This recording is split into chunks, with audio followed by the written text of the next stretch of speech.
আজকে দুপুরের মেনু হচ্ছে ফুলকপি আলু ভাজা, কালো জিরে কাঁচা লঙ্কা দিয়ে, নুন হলুদ দিয়ে ফুলকপি ভাজা হয়েছে মিষ্টি দিয়ে।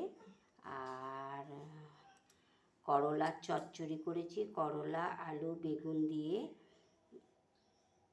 দিয়ে চচ্চড়ি করেছি, কালো জিরে দিয়ে সর্ষে বাটা দিয়ে চচ্চড়ি করেছি, নুন হলুদ দিয়ে মিষ্টি দিয়ে আদা জিরে বাটা দিয়েছি। আর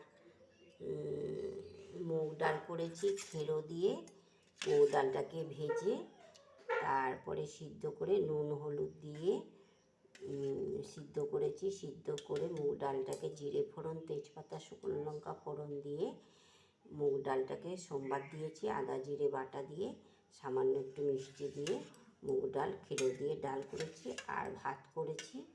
এই দুপুরের মেনু। আর পাঁপড় ভাজবো দুপুরবেলায়, ঠান্ডা হয়ে যাবে বলে পাঁপড় ভাজা হয়নি। এই বলে রাখছি বন্ধুরা, সুস্থ থাকো, ভালো থাকো, এই আমার শুভকামনা রইল।